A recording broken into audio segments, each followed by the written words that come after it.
बिस्मिल्लाहिर्रहमानिर्रहीम। अस्सलाम वालेकुम। आप सभी का इस्तकबाल है। आप देख रहे हैं खबरनामा। मैं हूं आपका मेज़बान मीर हिलाल हाजुरी, हाजिर खिदमत।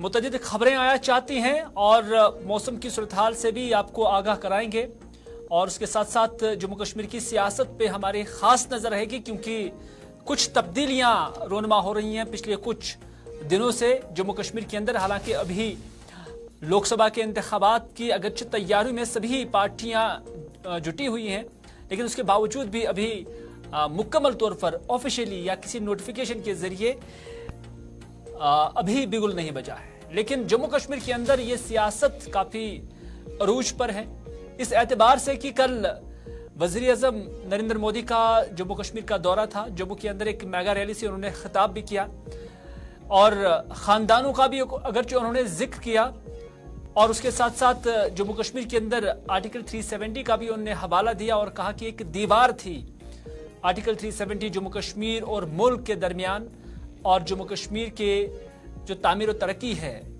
उसमें भी एक दीवार की मानंद दफा 370 थी। ये वज़ीर आज़म का कहना था। लेकिन जो रीजनल पार्टीज है उनका नैरेटिव कुछ और है, उनका मौक़िफ़ इसके बिल्कुल बरक्स है।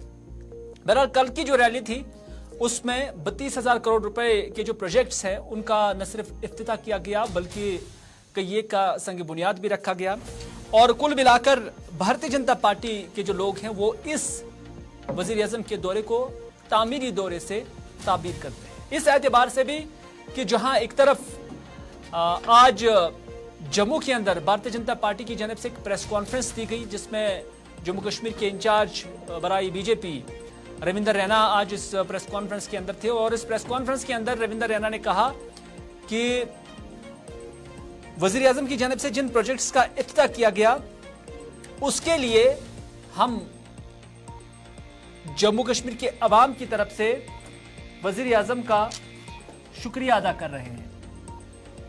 और साथ ही साथ रविंदर रैना ने यह भी कहा कि वजीर आजम की कारकर्दगी को न सिर्फ जम्मू कश्मीर के अवाम में पजीराई मिल रही है, बल्कि जम्मू कश्मीर के जो उनके हरीफ लीडरान हैं, हरीफ सियासतदान हैं, वो भी इसकी पजीराई देते हैं और इसका एतराफ करते हैं कि जम्मू कश्मीर के अंदर काम हुआ है।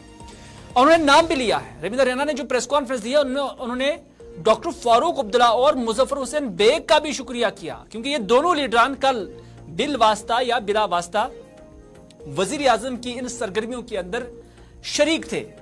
और रविंदर रैना का कहना है कि डॉक्टर फारूक अब्दुल्ला ने भी वजीर आजम के दौरे और जो उनकी एक्टिविटीज और कारकर्दगी रही है उसकी तारीफ किए हैं, और मुजफ्फर हुसैन बेग ने भी उसकी तारीफ की है। पहले रविंदर रैना ने क्या कुछ कहा वो हम आप तक पहुंचाएंगे, और उसके साथ ही सनम एजाज से भी राब्ता कायम करने की कोशिश करेंगे, क्योंकि सनम एजाज से भी उनके तासुरात जानने की कोशिश करेंगे कि आखिर ये सियासी हवा जा कहां रही है। पहले रविंदर रैना ने क्या कुछ कहा, आइए देखते हैं।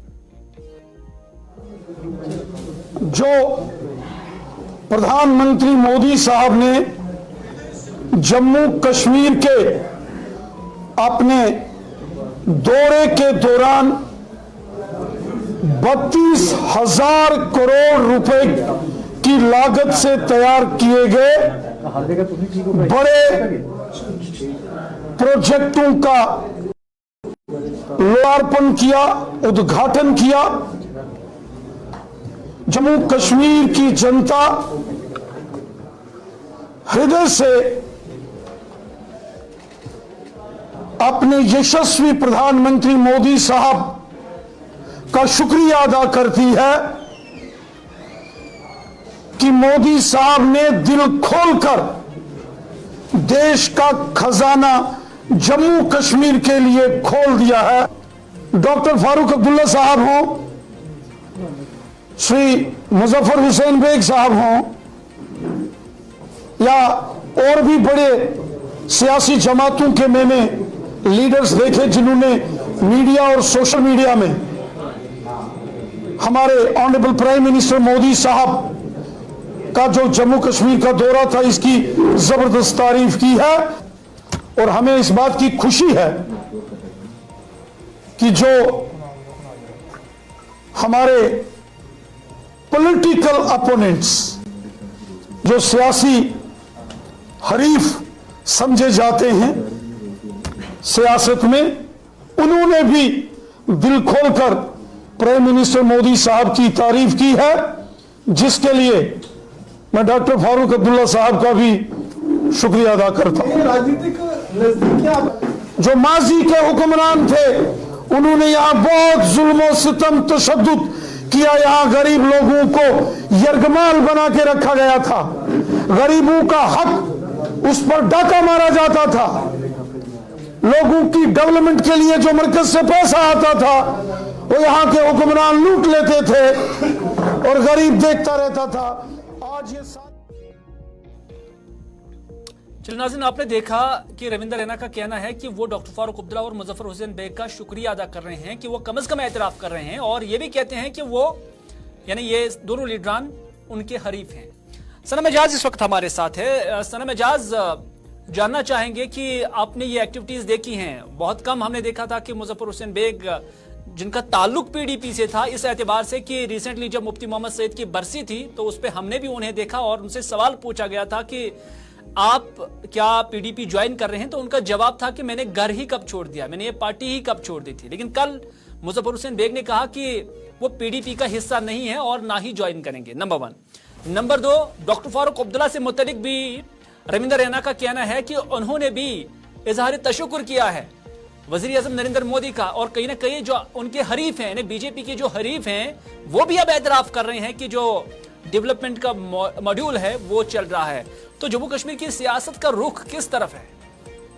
देखिए, आपने सबसे पहले मुजफ्फर हुसैन बेग की बात की, तो मुजफ्फर हुसैन बेग पहली बार ऐसा नहीं कर रहे। इससे पहले भी आपको याद होगा पार्लियामेंट में उन्होंने मोदी जी को तारीफों के जो पुल बांधे थे वो सबके सामने है। और उसके बाद कल का उनका जो मोदी जी के बारे में जम्मू में एक तो जलसे में जाना और उस पर वही कहना कि मुझे इन्विटेशन था, और साथ साथ में जब जलसे से बाहर निकले तो उसके बाद उनका ये कहना कि मैं पीडीपी के साथ नहीं हूँ। तो ये सियासत है, और सियासत में सियासतदान का कोई भरोसा नहीं होता कि वो कब कहाँ किस पलड़े में अपना मौक़िफ़ दे, अपना असूल के साथ साथ अपने कुछ फ़ायदे देखे तो उस तरफ चला जाता है। तो कल भी क्योंकि मोदी जी के कल के जलसे में मुजफ्फर हुसैन बेग साहब का साफ ज़ाहिर है आना, वहाँ पे फिर इस तरह का बयान देना, ये सियासी हरबाई है, इसको हम किसी और तरह से नहीं ले सकते हैं। और सियासतदान, चूँकि बहुत से कम लोगों को मुजफ्फर हुसैन बेग से इस तरह की उम्मीद नहीं थी, लेकिन पिछले कुछ सालों से, पिछले जब से कश्मीर में वो जो वाइस प्रेसिडेंट रहे, नायब वज़ीर आला रहे पीडीपी की तरफ से, और उसके बाद वो बाहर गए यहाँ की पॉलिटिक्स से, तो उसके बाद उनके बहुत से जो सियासी उतार चढ़ाव है वो बदले हुए देखे गए हैं। और फिर ये भी कहा जा सकता है कि कुछ और जो हालात होते हैं या कुछ मामलात होते हैं, इनको हम मामलात के साथ ही जोड़ के देख सकते हैं। बिल्कुल, लेकिन डॉक्टर फारूक अब्दुल्ला के बारे में भी कहा गया है, जैसा कि रविंदर रैना ने शुक्रिया उनका भी अदा किया, और रैना का ये दावा है कि डॉक्टर फारूक अब्दुल्ला भी अब कहीं ना कहीं फैन बन चुके हैं वजीर आजम नरेंद्र मोदी के। देखिए, एक चीज़ हमें मानना पड़ेगा, वो फैन तो नहीं है, लेकिन जिस तरह से आमतौर पे आम कश्मीरी की ये राय है कि यहाँ की जो लीडरशिप है, ये आम लोगों की मैं राय बता रहा हूँ, चाहे वो बेग साहब हो या फारूक अब्दुल्ला साहब हो या महबा मुफ्ती हो या दूसरा कोई, इन सबको शाम को जब तक ना होम मिनिस्ट्री से कोई बंदा फ़ोन करके बता देता कि ऐसा करो वैसा करो, तो ये सब फिर वही करते हैं जो वहाँ से हुक्म हाकिम होता है। तो आमतौर पर लोगों में तासुर है। लेकिन एक चीज़ है, कल मुजफ्फर बेग साहब या ये जो फारूक साहब है, इनने जो कुछ भी स्टेटमेंट्स दिए हैं, इन स्टेटमेंट्स में ठीक है, फारूक अब्दुल्ला साहब ने मोदी जी की कम ही तारीफ की, लेकिन उसने डेवलपमेंट लेके थी, और बाकी में बनती थी, डेवलपमेंट को लेके तारीफ तो बनती थी, लेकिन जिस एक्सटेंट पे जाना था पॉलिटिकल अपोनेंट होते हुए, उस एक्सटेंट को लेके कश्मीर में आम लोग बात कर रहे हैं।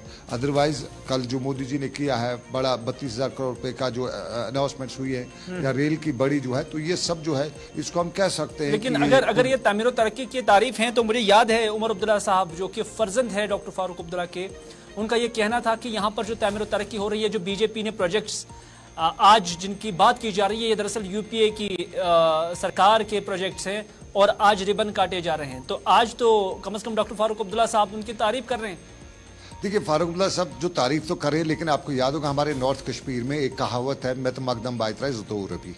आमतौर पर उस कहावत को अगर आप आगे बढ़ा के देखें तो बिल्कुल वही बात है, और बड़े के पाँव जूती में अपना पाँव भी फंसा देना, तो उसी तरह से है। इसके पीछे हम ये कहें कि कोई दिल से या कुछ, क्योंकि फारूक अब्दुल्ला साहब इस टाइम बड़े प्रेशर है, उन पे बहुत ज़्यादा प्रेशर्स हैं, तो हो सकता है उन प्रेशर्स की भी एक वजह हो, या उसके साथ साथ और भी जो मामलात हैं वो सारी। और उमर जो बयान दिया वो सियासत का ही बयान था, जिस तरह फारूक साहब ने भी कल बयान दिया, इसमें भी कुछ सियासत भी है, लेकिन साथ साथ में कुछ तारीफ हक जानिब भी है और कुछ हुक्म हाकिम भी है, तो सब इसी तरह से हम देख सकते हैं। चलिए बहुत शुक्रिया सना एजाज पूरी जानकारी और अपना एनालिसिस देने के लिए इन सारी सरगर्मियों को लेकर जो जम्मू कश्मीर के अंदर सियासी एतबार से आजकल हो रहे हैं। हालांकि अवाम बहुत बारीक बीनी से इन चीजों को देख रहे हैं, कौन बोलेगा क्या, किस अंदाज में बोलेगा, बॉडी लैंग्वेज क्या है और उसके साथ साथ एक्सप्रेशंस क्या है, इन सारी चीजों को अवाम बड़ी बारीक बीनी से देख रहे हैं। और उसके बाद समाजी राब्ता साइटों पर इसका बरमला इजहार भी किया जाता है। और यकीनन जो भी कोई पॉलिटिकल पार्टी, हम किसी मखसूस लीडर या किसी मखसूस पार्टी का जिक्र तो नहीं कर रहे हैं, लेकिन जरूर एक राय जो है वो समाजी राब्ता साइट्स पर जम्मू कश्मीर के अवाम इस निस्बत से बना रहे हैं। और ऐन मुमकिन है कि इसी राय का तायुन आने वाले इंतखाबात के अंदर वोटिंग की सूरत में भी हो सकता है।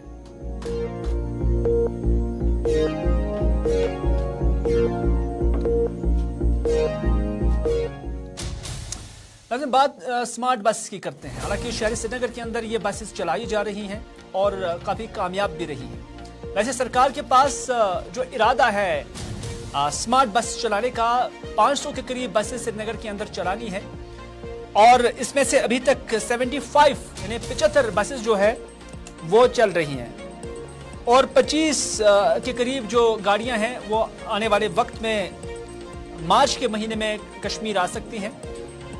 और इसका असर जो है वो आम ट्रैफिक पे या जो लोकल ट्रांसपोर्ट यहाँ का है उस पर किस तरह का पड़ेगा, उस पर भी हम बात करेंगे। लेकिन जनरल मैनेजर स्मार्ट सिटी अनुज मल्होत्रा ने इन बसेस को लेकर गुलिस्तान न्यूज के साथ जो बात की है, इसमें उन्होंने क्या कुछ कहा, आइए देखते हैं।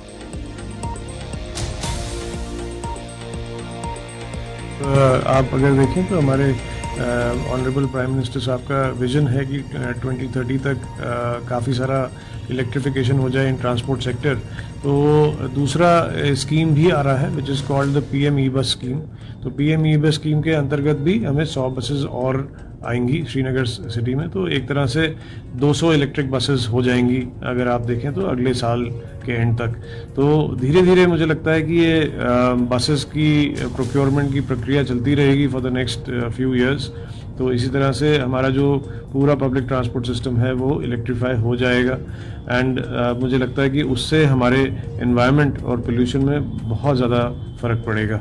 और अगर ज़्यादा से ज़्यादा लोग उसको अपनाते हैं तो डेफिनेटली और ज़्यादा फ़र्क पड़ेगा, क्योंकि देन कहीं ना कहीं ट्रांसपोर्ट को इलेक्ट्रीफाई करना इसे एक खुशाइंद कदम के तौर पर भी तस्वर किया जा सकता है, क्योंकि इससे न सिर्फ आम मुसाफिर को सहूलियात दस्तयाब हो रही हैं, क्योंकि वाईफाई भी है, ऑनलाइन आप ट्रैक भी कर सकते हैं कि गाड़ी कहाँ पहुंची है। और उसके साथ साथ जो एक कल्चर यहाँ बसेस का चला था, जो लोकल बसेस यहाँ पर चल रही थी, उसमें जब भी किसी स्टेशन पे पहुंचते थे तो फिर 10 मिनट 15 मिनट वहां पर रुकते थे और उसके बाद एक मुसाफिर को जो आधे घंटे का सफर था तो वो 1.5 घंटे में पूरा हो जाता था। लेकिन स्मार्ट बस की वजह से वो सफर काफी कलील हो गया, नंबर 1। नंबर 2 ये कि इसका एनवायरनमेंट पे काफी अच्छा और मुस्बत असर पड़ा है, क्योंकि पोल्यूशन कम हो जाएगा तो उससे आबो हवा भी साफ रहेगा।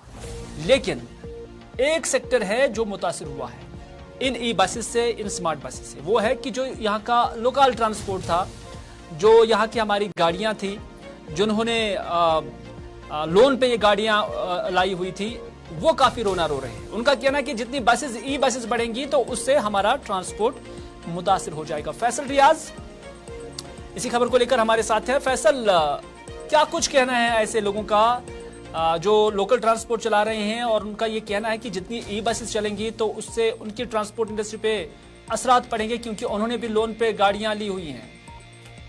देखिए, सबसे पहले जब हम ई बस की बात करते हैं तो पोल्यूशन कंट्रोल बोर्ड की तरफ से पहले ही कहा गया कि ये रे ऑफ होप है। ऐसे जो इस वक्त आलूदा माहौल है, इसमें एक उम्मीद की किरण बन के आई है ई बस, क्योंकि श्रीनगर में जो पोल्यूशन है वो काफी ज्यादा है और लोग भी काफी ज्यादा पसंद इन गाड़ियों को करते हैं और चाहते हैं कि ये मजीद आए। लेकिन इससे पहले इसके बाद हमें ये भी सोचने की जरूरत है कि जो लोकल ट्रांसपोर्ट है यहाँ पर, जिसके साथ लाखों लोग वाबस्ता है, उनका इससे कितना असर पड़ेगा, क्योंकि ये जो सारा जो इलेक्ट्रिक ट्रांसपोर्ट है ये सारा गवर्नमेंट के अंडर आता है, और जो सरकार का प्रपोजल है कि अब अगले साल तक जो और भी 100 बसें आएगी और वक्त पे वक्त से करीबन 550 के करीब ई बस आएगी, जो कि पूरा श्रीनगर या जो सेंट्रल कश्मीर है उसको कैटर करेगा।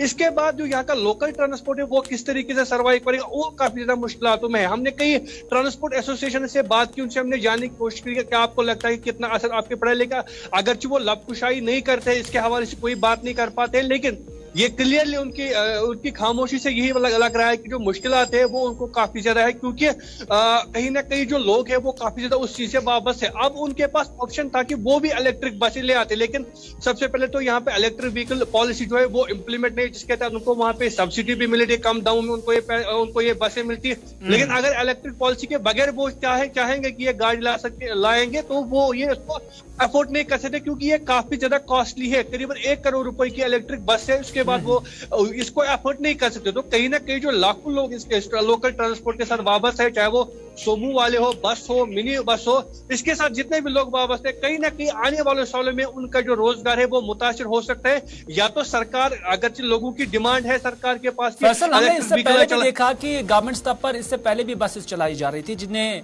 स्टेट रोड ट्रांसपोर्ट कॉर्पोरेशन की बस कहा जाता था, और हमने देखा कि कैसे वो इंडस्ट्री जो है जवाल पजीर हुई है। कहीं इसमें भी वो चांसेस तो नहीं है इस बस के अंदर भी खुदा ना खास्ता कि ये भी जो है फिर जवाल पजीर हो जाए, क्योंकि गवर्नमेंट सेक्टर पर चलाए जाने वाले इस तरह के अमल हमने हमेशा देखे कि नुकसानदेह साबित हो जाते हैं। देखिए, इसके साथ बड़ी बारीकी के साथ इस ऑपरेशन को जो देखा जा रहा है, क्योंकि इससे पहले भी कुछ ऐसे रिपोर्ट सामने आए थे कि लोग जो टिकट के बगैर इन बसों में चढ़ते, लेकिन उसके बाद ही स्विफ्ट एक्शन करके जो स्मार्ट सिटी अहदेदार है उन्होंने कंडक्टर को टर्मिनेट किया, ड्राइवर को टर्मिनेट किया, कहा कि अगर आप ऐसे ही विदाउट टिकट आप जो है पैसेंजर्स को गाड़ियों में ले जाएंगे तो कहीं ना कहीं आगे जाके इस बस सर्विस को जो है काफी ज्यादा खतरा हो सकता है और ये आगे जाके बंद हो सकती है। एक तो सीसीटीवी कैमरा इनमें लगे हुए तो कहीं ना कहीं वो मॉनिटर हो रहे हैं, उसके साथ साथ अब स्मार्ट सिटी अहदेदारों ने यह भी फैसला लिया है कि हम इंस्पेक्शन करेंगे इन बसों में, जो भी पैसेंजर विदाउट टिकट पाया जाएगा उस पर 500 रुपए का जुर्माना आयद होगा। तो जिस बारीकी से या जिस इंटरेस्ट के साथ स्मार्ट सिटी या सरकार इन बसों के ऑपरेशन को देख रहे हो, तो कहीं ना कहीं ये वो जैसी आपत्ति आ सकती है, यानी जो लूपहोल्स में एसआरटीसी में हमने देखे थे उस वक्त, तो उनको दूर करने की इस बारी कोशिश की जा रही है। आपका बहुत बहुत शुक्रिया पूरी जानकारी देने के लिए और अपना नुक्ते नजर रखने के लिए। कोशिश सरकार की ये है कि सारे ट्रांसपोर्ट निज़ाम को इलेक्ट्रीफाई किया जाए और माहौलियात का जो तवाज़ुन है उसको बरकरार रखा जाए और जो माहौलियात पर असरात पड़े हैं उसको कम किया जाए। तो दूसरी जानिब मुसाफिरों को भी एक अच्छी सहूलियत दस्तयाब हो जाए, लेकिन इसमें आम लोग भी कैसे बचें उस निस्बत से भी सरकार को खातिर खा इकदाम उठाने की अशद ज़रूरत है।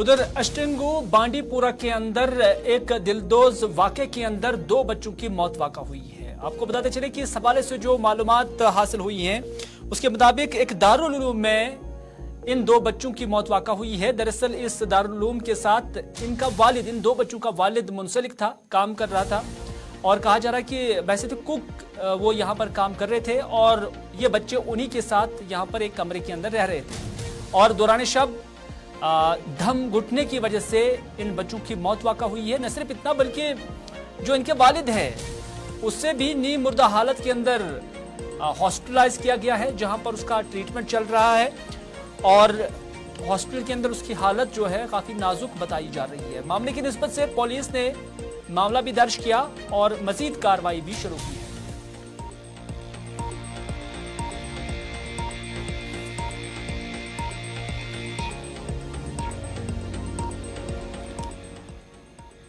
तो नाज़रीन, अभी तक के खबरनामे में बस इतना ही। अपने मेज़बान को दीजिए इजाज़त इस वादे के साथ कि अगर ज़िंदगी रही तो आपसे फिर होगी मुलाकात। तब तक के लिए अल्लाह निगहबान।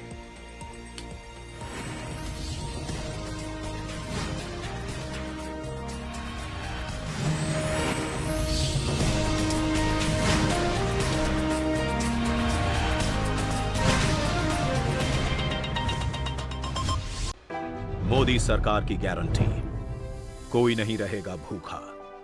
हर महीने 80 करोड़ लोगों को मिल रहा है मुफ्त राशन। हमारा संकल्प विकसित भारत।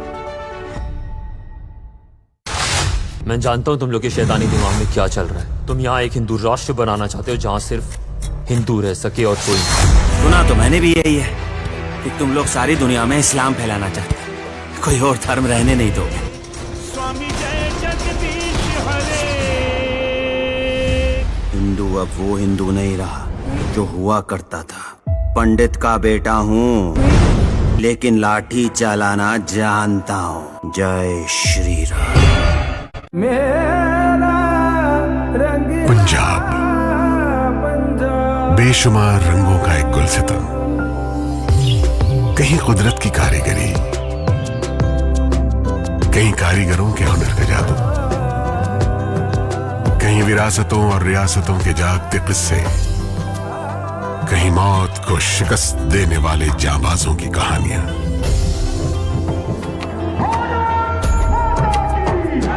कदम कदम पर कल्चर की रंगीनियां, गली गली में स्वाद की अटखेलियां, दूर तक बाहें फैलाए आसमां, आसमां की बाहों में बेफिक्र सी ये वादियां, और यहीं कहीं पास से गुजरती